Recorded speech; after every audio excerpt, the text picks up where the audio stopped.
HD Sports በሁሴን አብዱልቀዲና በዳዊት ንጉሴ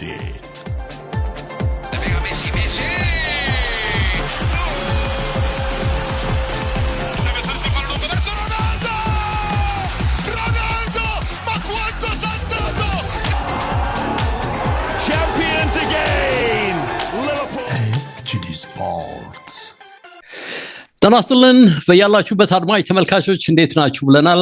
ኤችዲ ስፖርት በስራት ላይ 101.1 እንግዲህ የሐሙስ ፕሮግራማችን ነው። አጭር ፕሮግራም አለን። ሁልጊዜም ሐሙስ ከሰዓት ላይ እንገናኛለን። በዚህ ፕሮግራም ግን በተቻለ መጠን በርከት ያሉ ጉዳዮችን እናነሳለን። ዛሬም እንግዲህ የሚጠበቁ ጨዋታዎች አሉ። በፕሪሚየር ሊጉ ላይ ሲቲ አሁንም አርሰናል ላይ የሚያሳድረውን ተጽዕኖ አጠናክሮ ይቀጥላል ወይስ ምንድነው የሚለውን እናነሳለን። ከሰንደርላንድ ወሳኝ ጨዋታ ያደርጋል። በእርግጥ ሊቨርፑል ሊድስ እንዲሁ ብሬንትፎርድ እና ስፐርስም የሚያደርጉት ጨዋታ የሚጠበቅ ነው። ከዛሬ 4 ጨዋታዎች መካከል ሁሉም ላይ ባናተኩርም በተለይ የሲቲ ሰንደርላንድ ጨዋታ አጠር አድርገን ሐሳብ የምንሰረዝርበት ነው የሚሆነው። እንግዲህ ማሬስካ በቼልሲ ቤት ተጽዕኖ ስለመውደቃቸው መረጃዎች እየወጡ ነው። ኮስተር ካለ እስከ ሲዝኑ መጨረሻ ካልሆነ ግን ጉዳዮች ከከፉ በያዝነው ወርም የስንብት ጉዳይ ሊቆረጥላቸው ይችላል የሚል መረጃ በስፋት እየወጣ ነው የሚገኘው። ምንድነው የሆነው እንግዲህ እኛ አሰልጣኝና ቼልሲ መካከል የሚለውን ጉዳይ አጠር አድርገን እናነሳለን። ከዛ ውጪ እንግዲህ የኢንተር ሚያሚ የደቡብ አሜሪካ ቱር አለው። በነገራችን ላይ እዚህ ቱር ላይ እንግዲህ የሜሲ የቢዝነስ ተጽዕኖ እጅግ ትልቅ ይሆናል ተብሎ ነው የሚጠበቀው። ይህንን በተመለከተም የአትሌቲክስ ዘገባዎችን ይዞ ወጥቷል። ይህንንም የምናነሳላችሁ ነው የሚሆነው። እንግዲህ እንዳልነው በርካታ ጉዳይ እናነሳለን። ደቂቃችን ግን 25-30 ደቂቃ የሚሆን ጊዜ ነው። አብራችሁ እንድትሆኑ በማክበር እንጠይቃለን። እንግዲህ የፈረንጆቹን አዲስ ዓመት የምታከብሩ ከሆነ ዛሬ አዲስ ዓመት ነው። ለምታከብሩ እንኳን ለአዲሱ ዓመት አደረሳችሁ ለማለት እንወዳለን። እንግዲህ ኢትዮጵያውያን በመላው ዓለም ተበተነን ነው ያለነው። በዚህ መነሻ እንግዲህ እንደየአካባቢው በዓል የማክበር ዝንባሌ ስለሚኖር ይህንን ለምታከብሩ በድጋሚ እንኳን አደረሳችሁ ለማለት ነው አስቀድሜ የምወደው። በአካል እንዴት ነህ ብያለሁ። አሎ ዴቭ እንዴት አለ? እንኳን አብሮ አደረሰን ብያለሁ ዴቭዬ። አድማጭ ተመልካቾቻችንም እንዴት ናችሁ? ሰላም ነው ወይ? እንኳን አደረሳችሁ የኔ መልእክት ነው ዴቭ። ስራ ስለማትሰራ አንተም በዚህ ሰዓት እንግዲህ አዲስ ዓመትን ከሚያከብሩት መካከል ነህ ብለን ግምት ለመውሰድ ጥረት እናደርጋለን እና እሱ እንደተጠበቀው ነው። እንግዲህ የምናነሳቸው ጉዳዮች አሉ። ከፔፕ ጋር በተያዘ ከሲቲ ጋር በተያዘ በስካሁን የቡድኑ ጉዞዬ በጣም ደስተኛ ነኝ። ከዚህ በኋላ ደግሞ ቡድኑ በጣም የመሻሻል ባህሪን ያሳያል የሚል መረጃን ሲሰጥ ሰማሁት ፔፕ ጋርዲዮላ እና ለቀሪውም እንግዲህ ተቀናቃኞቹ መልእክት የማስተላለፍ ይመስላል። እርግጠኛ ናችሁ በሁለት ቡድኖች መካከል የዋንጫ ፉክክሩ ስለመሆኑ የሚል ጥያቄም ለሪፖርተሮች አንስቶ ሰምቼዋለሁ ፔፕ ጋርዲዮላ። እናንሳስ ይሄንን ጨዋታ አጠር አድርገን ግድ ነው ዴቭ ይሄን ሐሳብ ባይሰጥ ነው የሚገርመው።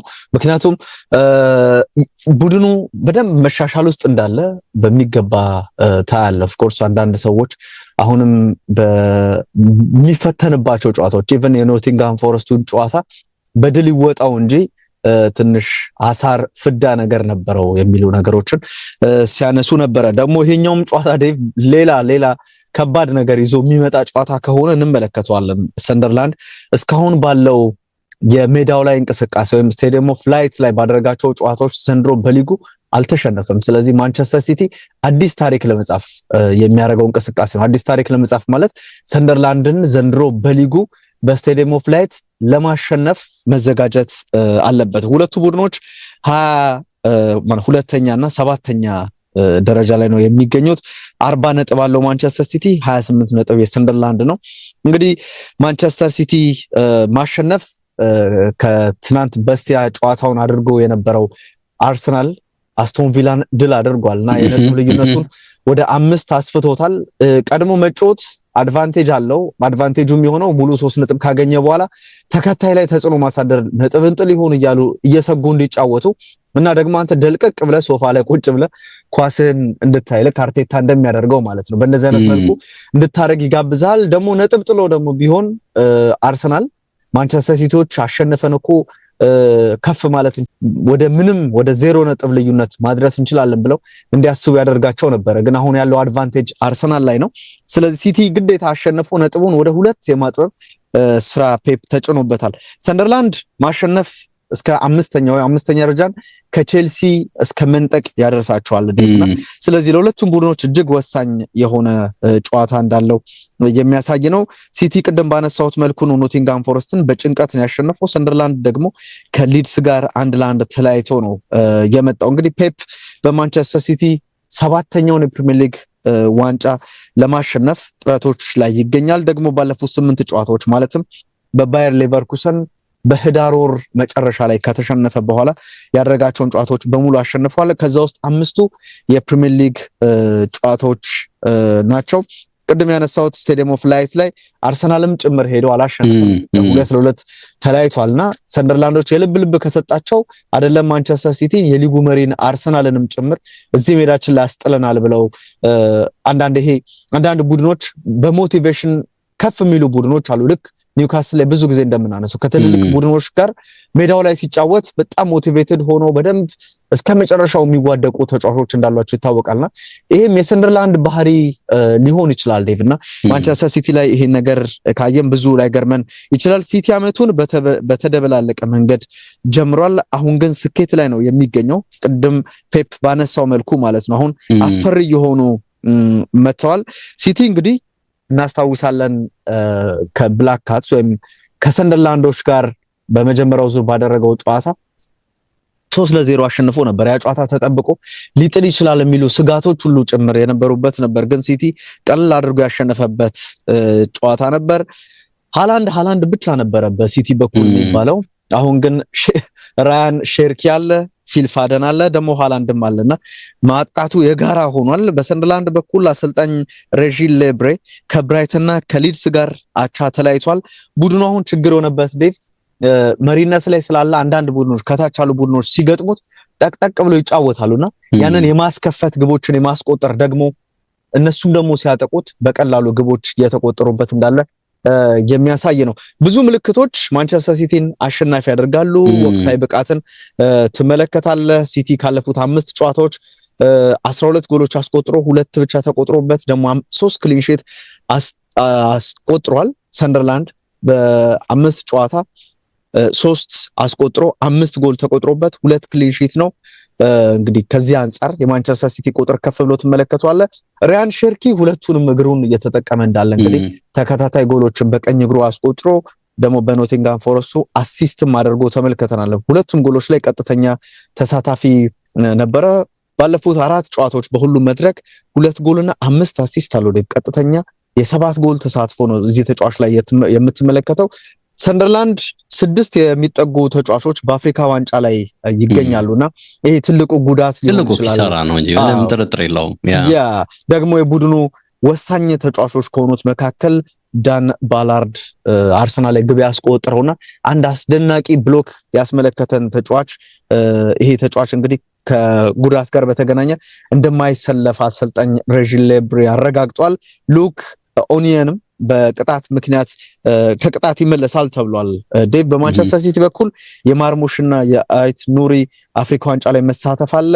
የጆን ስቶንስ እንደዚሁም ደግሞ የኦስካር ቦብ ጉዳይ አጠራጣሪ ነው። ኮቫቺች የለም። ሮድሪ ተመልሷል። ዶኩም እንደዚሁ አጠራጣሪ ነው የሚል ነገርን ፔፕ ማረጋገጫ ሰጥቷል። እንግዲህ ሮድሪ በኖቲንግሃም ፎረስት ጨዋታ ላይ ፔፕ አልተጠቀመበትም ነበረ። አሁን ወደ ቡድኑ ይመጣል ተብሏል። በእነሱ የክረምቱ በእኛ የበጋው የዝውውር መስኮት ተዘግቷል ብለዋል ዴቭ። ግን ደግሞ የዝውውር መስኮቱ ላይ ምን እንደሚፈጠር አላቅም። የሚፈጠር ነገር ሁሉ ይፈጠራል። ለአሁኑ ግን ዜና የለኝም የሚል ነገርን ፔፕ ተናግሯል። ይህም ጉዳይ የተያዘው ከሴሜኒዮና ከኦስካር ቦብ ጋር በተገናኘ ነው ዴቭ። ምንም ነገር አልላችሁም ብሏል። ሴሜኒዮ ወደ ማንቸስተር ሲቲ እየተባለ ይገኛል። ኦስካር ቦብ ደግሞ ዶርትሙንድን ጨምሮ በርከት ያሉ ፈላጊ ክለቦች አሉትና በዚህ የጥር የዝውውር መስኮት ሊወጣ የሚችልበት እድል እንዳለ እየተነገረ ይገኛል። እንግዲህ የሲቲ ጨዋታ በዚህ መልኩ ነው የምንመለከተው። የሊቨርፑል እናንሳው ወይንስ አጠር አድርገን እንየው? ምክንያቱም ኦልሬዲ 9 ደቂቃ ያህል ካለን ወስደናል በዚህ ጨዋታ ላይ። እንግዲህ ሊቨርፑል ከሊድስ 4 ተከታታይ ድል በሊቨርፑል በኩል ተመልክተን ደግሞ በደረጃ ሰንጠረዡ አሁን 4ኛ ላይ ነው የሚገኙ 32 ነጥቦች አሏቸው። ሊድስ 16ኛ ነው 20 ነጥቦች ነው ያሉት። ታስታውሳለህ ያ የ3-3ቱ ጨዋታ ብዙ መከራ የነበረው ሁለት ጊዜ መርቶ ሊቨርፑል 2-0 እና 3-2 መርቶ በመጨረሻ ታናካ ግብ አስቆጥሮ አቻ ተለያዩበት ደግሞ ሳላን ያስቆጣ ጨዋታ ነበረ። ዴቭ ያ ቦምብ የፈነዳበት ጨዋታ ልትለው ትችላለህ። ሳላ ከጨዋታው መጠናቀቅ በኋላ ያንን በክለቡ ያልተጠበቀ ንግግርን ያደረገበት ጨዋታ ነበረ። ያ ጨዋታ ከተጠናቀቀ በኋላ ሊድስ ከጉዟቸው ጋር በተገናኘ 2-1 ድል ነው ካለፉት 5 ጨዋታዎች ያሏቸው። ዴቭ 12 ጎሎችን አስቆጥሯል፣ 7 ጎሎች ተቆጥሮባቸዋል፣ ግን ምንም ክሊን ሺት የለባቸው አላስመዘገቡምና ግብ የሚቆጠርበት ቡድን ሆኖ እየተመለከትነው እንገኛለን። ሊቨርፑል 5 ድል ነው ደግሞ ዴቭ ምንም ክሊን ሺት የሚባል ነገር የለም ባለፉት 5 ተከታታይ ጨዋታና በሊቨርፑልም ዘንድ ይሄ መከላከሉ ላይ አሁንም ችግር እንዳለ የሚያሳይ ነው። ከቡድን ዜና ጋር በተገናኘ ኢሳቅ እና ሳላ የሉም።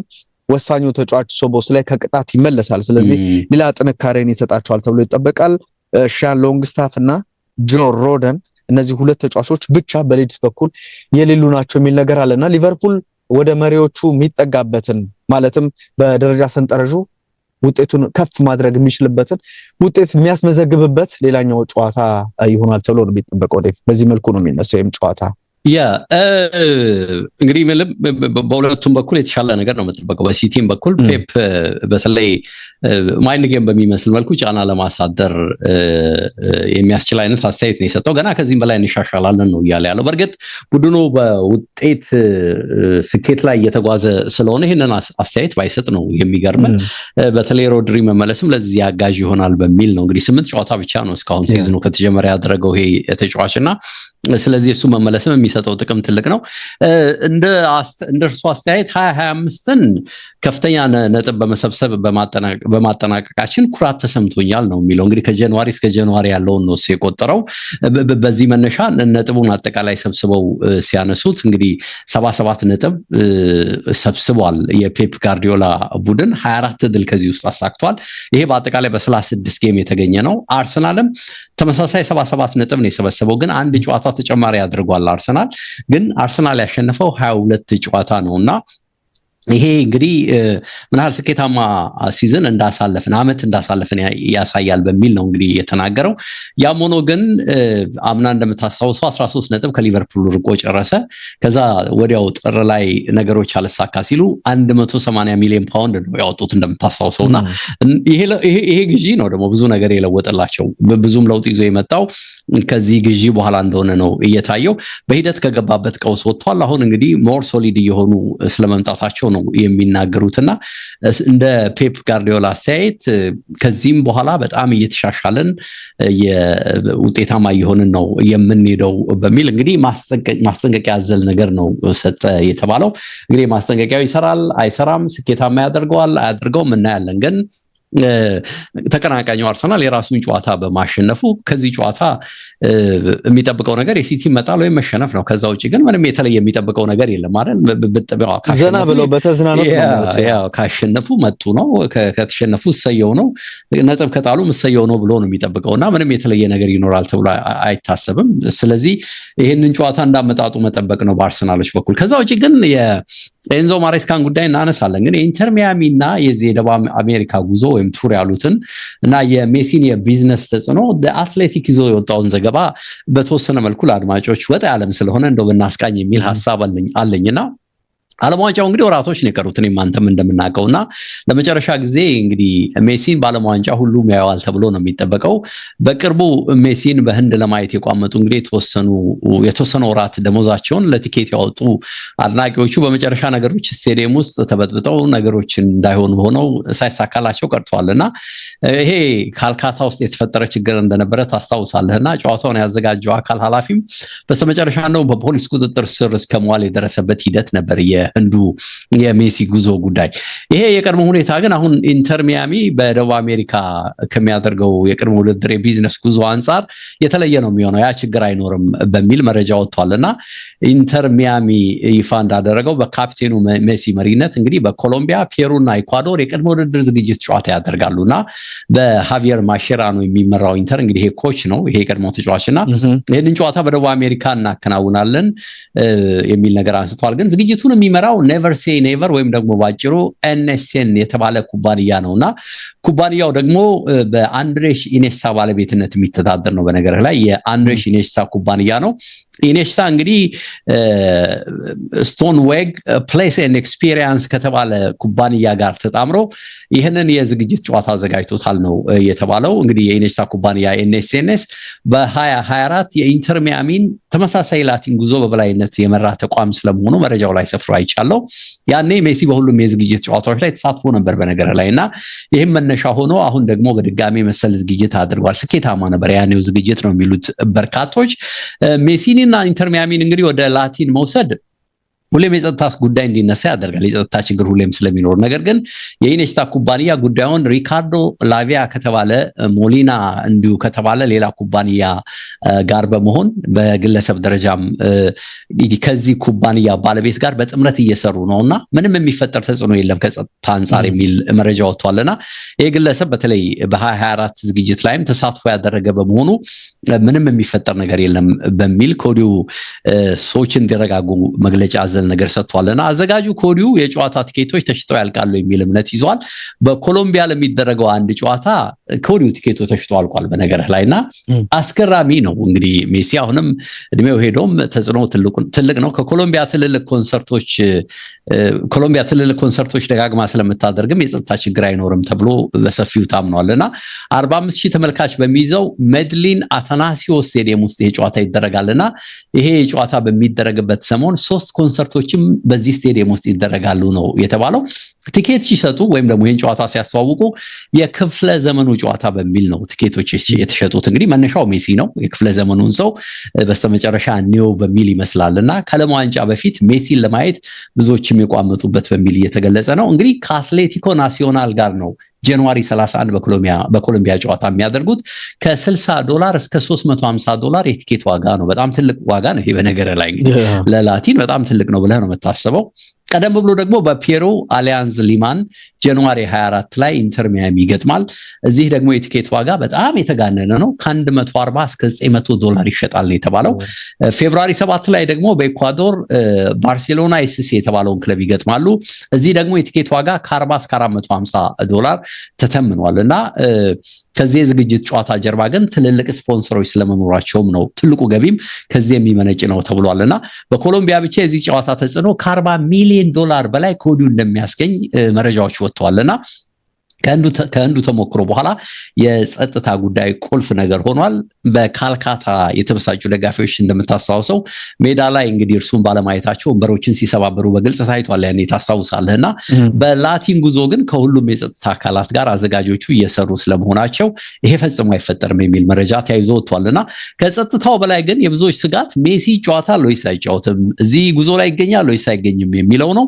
2024 ላይ ኢንተር ሚያሚ ኤሲያ ሄዶ ሜሲና ሱዋሬዝ አልተገኙም። በዚህ መነሻ እንደምታስታውሰው የውድድሩ አዘጋጆች 50% የቲኬት ዋጋን እንግዲህ ቲኬቱን ለገዙ መልሰዋልና ይሄ አይነት ነገር እንዳይፈጠር ነው እንግዲህ ጥረቱ። ያሁኑ ግን አዘጋጆቹ ተጠይቀው ኢንተር ሚያሚ የዚህ ዝግጅት ፖስተርን ሲያወጣ ሜሲ ነው ከፊት ለፊት ያስቀደመው። ይሄ ደግሞ እርሱ ሳይመጣ ሊሆን አይችልም፣ ቅድመ ውድድር ሁሉም ተጫዋቾች የሚገኙበት ነው፣ ስለዚህ ስጋት አይግባችሁ የሚል የማስተባበያ ያዘል ነገር ሰጥቷል። የኢኔስታ ኩባንያም ኤንኤስኤን ኔቨር ሴይ ኔቨር የሚባለውም ኩባንያ 2024 ላይ ሜሲ ተገኝቶ ነበር፣ ሶስቱንም ጨዋታ ያደርጓል፣ አሁንም ይገኛል የሚል መረጃን ሰጥቷል። በነገር ላይ በኢኳዶር የዚህ ጨዋታ መምጣትን ፕሬዝዳንቱ የሀገሪቱ ፕሬዝዳንት ሳይቀር በይፋ ደግፈውታል። ሜሲና ጓደኞቹ መምጣታቸው እንደ ሀገር ዓለምኛ ላይ ያለውን የራስ መተማመን ያሳያል በሚል እንግዲህ ፖለቲሳይዝ አድርገውታል በተወሰነ መልኩ። ኢኳዶር ለታላላቅ ስፖርቶች፣ ለዓለም አቀፍ ትልልቅ ዝግጅቶች እንዲሁም ለኢንቨስተሮች በሯ ክፍት ነው በሚል አጋጣሚውን ሁሉ ተጠቅመውበታል። ፔሮች በኢኔስታ ኩባንያ ኤንኤስኤን $600,000 ጋር በተያዘ ህገወጥ ተግባር ላይ ተሰማርቷል በሚል የማጭበርበር ጉዳይ ተነስቶበት ተከሶ ነበር። ይሄ የኢኔስታ ኩባንያ ባጭሩ ኢኔስታም ጭምር ማለት ነው ኃላፊው። ይሄን ክስ አሁን በቅርቡ ነው ነፃ ያደረጉት። እንግዲህ ይሄ ኩባንያ ይሄንን ውድድር ማዘጋጀቱን ሲያውቁ ነፃ አድርገውታል ከወዲሁና ኤልሞንዶ ዲፖርቲቮ ነው ይሄንን መረጃ ይዞ የወጣው። ስለዚህ መንግስት ስለዚህ ጨዋታ ለሜሲና ለኢንተር ሚያሚ መምጣት ምን ያህል ትልቅ ትርጉም እንደሰጠው ያሳያል በሚል መረጃዎች በስፋት እየወጡ ነው። በነገር ላይ አጠር ያለ ነው ግን ወጣ ያለ መረጃ በመሆኑ አድማጮች ቢሰሙት በሚል ነው ከሜሲ ጋር ያነሳሁት። የኤንዞ ማሬስካን ጉዳይ እናንሳ አጠር አድርገን። እንግዲህ ጉዳዮች እየጠነከሩ ይመስላል አይደል? በቀደም ከጨዋታው በኋላ ከቦርንማውዙ ያቻ ውጤት በኋላ በስተመጨረሻም ለጋዜጠኞች መረጃ ሲሰጡ አልታዩም። አመማቸው። ወደ 60ኛው 70ኛው ደቂቃ ላይ ነው የህመም ስሜት የተሰማቸው የሚል ነገር ወጥቶ አነበብን። ከዛ በኋላ ግን ብዙ አለመረጋጋት የሚያሳዩ የሚመስሉ በውጤትም ከውጤቱ ጀርባ በመልበሻ ቤትም ከመልበሻ ቤት ጀርባ ከአመራሮች ጋርም በተያዘ ያሉ ነገሮች እንዳሉ የሚጠቁሙ ነገሮች በስፋት እየወጡ ነው። ምንድነው ምንለው? የአሰልጣኝ ኤንዞ ማሬስካ ጉዳይ ዴቭ አሁን ትልቅ ጥያቄ ውስጥ ገብቷል እየተባለ ነው የሚገኘው። ባለፈው እንግዲህ ከቦርንማውዙ ጨዋታ በኋላ የቼልሲ ደጋፊዎች ስታንፎርድ ብሪጅ ላይ የነበሩት ደጋፊዎች ጩኸት አሰምቷል። ይሄ ቡ ብለው እንግዲህ ተቃውሟቸውን ገልጸዋልና አሁን ይሄ መሪነቱን መልበሻ ክፍሉን አጥተውታል አላጡትም እርግጠኛ ሆኖ መናገር አይቻልም። ግን ደግሞ ትልቅ ተጽዕኖ ግን ተፈጥሮባቸዋል የሚል ነገር አለ። ፓልመሪ በቀደም ተጽዕኖ አይተዋል ተቀይሮ ሲወጣ የተሳጨበት መንገድ። ምናልባት ይሄ ሰውየው ሊጠብቁት ይፈልጋሉ እንደዚህ አይነት ነገር ታስባለ። ከጉዳት ስለመጣ ቀስ ቀስ እያሉ ወደ 90 ደቂቃ ወደ መጫወት ሪትም ለማምጣት ይመስላል። ግን እሱ ደግሞ ሜዳ ላይ መቆየት ፍላጎት ኖሮት እንግዲህ ፍላጎታቸው ሁለቱም ሳይጣጣም ቀርቶ ይመስላል። ዴቭ እስከ ጥር ወር መጨረሻ ድረስ በውጤት ረገድ መሻሻል የማይኖር ከሆነ አሰልጣኙ ሊሰናበቱ ይችላሉ የሚል ነገር አለ። ዴቭ ካለፉት 7 የሊግ ጨዋታዎች ማሸነፍ የቻሉት አንድ ጨዋታ ብቻ ነው። ደግሞ ከማንቸስተር ሲቲ ኃላፊነት ጋር ፔፕ የሚለቅ ከሆነ በቀጣይ ክረምት ኃላፊነቱን ይረከባል ተብሎ ስማቸው ከተነሱ ሰዎች አንደኛው ኤንዞ ማሬስካ ነውና ለአሁኑ ምንም ማለት አልፈልግም ውሌን አከብራለሁ የሚል ነገርን ሰጥቶ ነበር 45 ዓመቱ ጣሊያናዊ። አሁን ግን ከጊዜ ወደ ጊዜ የውጤት መሻሻሉ አለመኖሩን ተከትሎ በቼልሲ ያለው ቆይታ ይሄ በቃ ይሄ ጋራንት እንዳልሆነ ብዙዎች እየተናገሩለት ይገኛሉ።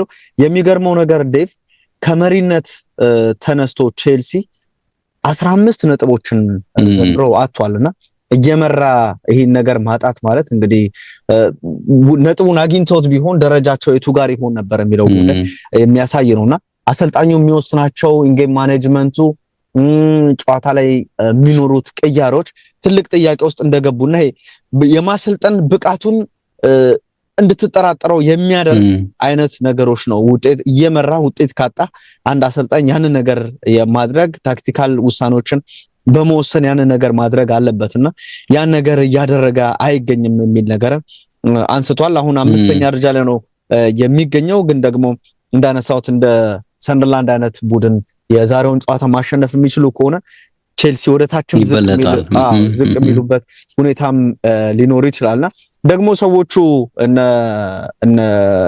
ኤግባሊ እንደዚሁም ደግሞ የፕሪሚየር ካፒታል ሰዎች እነ ቶድ ቦሊ በውድድር አጋማሽ ላይ ለማሰናበት ብዙም ችግር የለባቸውም። ቶማስ ቱኸልን፣ ግራም ፖተርን እንደዚህ አይነት ነገሮችን አስመልክተው ነበርና የማሬስካም ጉዳይ በውጤት ረገድ የማይሻሻል ከሆነ የውድድር ዓመቱ እስኪጠናቀቅም ላይጠብቁ ይችላሉ የሚል ነገርን ያነሱ የሚገኙ እና እንግዲህ ምን አይነት ምላሾች ይኖሩታል በቼልሲ በኩል ማየት ያለብን ይመስላል። ግን ነገሮች በጣም እየፈጠኑ ነው የሚገኙት። ባርሴሎናን 3-0 አሸንፈው ከአርሰናል ጋር አቻ የተለያዩበትን ጊዜ ታስታውሳለህ ዴቭና ጠንካራ መወድስ ነበረ። በፕሪሚየር ሊጉ 3ኛ ደረጃ ላይ ነበሩና አሁን ልክ ቅድም ሲቲ ከዛ በኋላ ያለውን መሻሻል አይተ ቼልሲ ደግሞ ከዛ ጊዜ ኦልሞስት ተመሳሳይ ነው። ይሄንን ሂሳብ ብትሰራው ሲቲ ከኖቬምበር መጨረሻ ጀምሮ ተሻሻለ፣ ቼልሲ ደግሞ ከኖቬምበር መጨረሻ ጀምሮ እየወረደ መጣና አሁን አሰልጣኙ ስራውን የማጣት ሁኔታ ውስጥ ጭምር ችግር ውስጥ ከቶታል። የሊድስ ሽንፈት፣ የአታላንታ፣ የአስቶን ቪላ እንደዚህ አይነት ነገሮች ትልቅ ጫና በአሰልጣኙ ላይ እንዲያርፍ አድርጓል የሚል ነገር እየተነገረ ምንም ጥርጥር የለውም ቡድኑ ለቶፕ 4 እንደሚጫወትና አሁንም ከዚህ ብዙ ርቀዋል ለማለት ይከብዳል። ትልቁ ጥያቄ የሚመስለው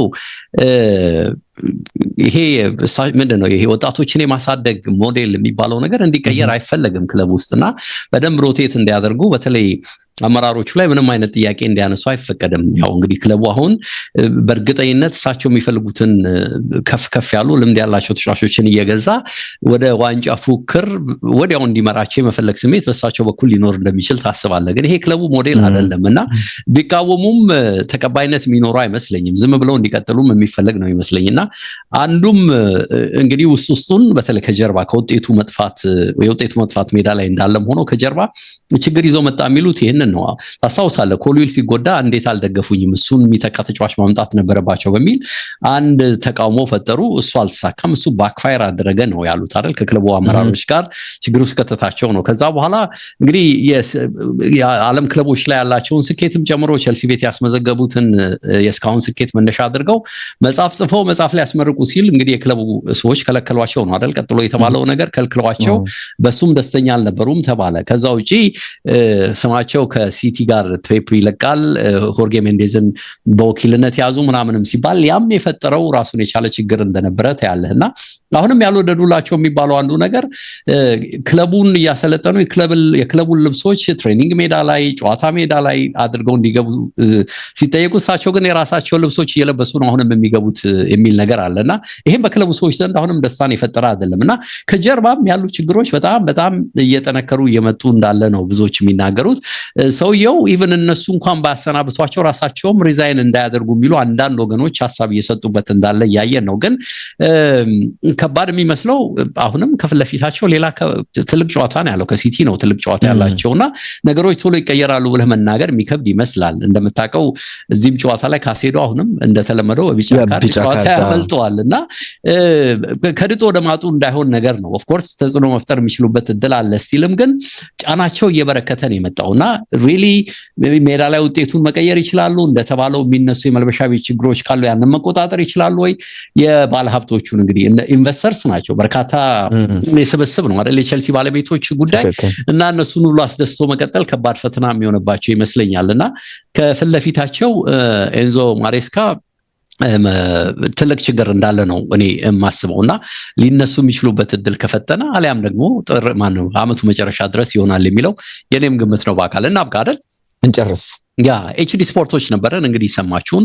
ቅዳሜ መልሰን ደግሞ በድጋሚ እንመጣለን በጨዋታ ግምቶቻችን እንዲሁ ዝርዝር ጉዳዮቻችን። ለነበረን ጊዜ ከልብ እናመሰግናለን። በአካል አንተንም አመሰግንኩኝ። መልካም ጊዜ ብያለሁ። ሰላም ሁሉ መልካም ጊዜ ለአንተ።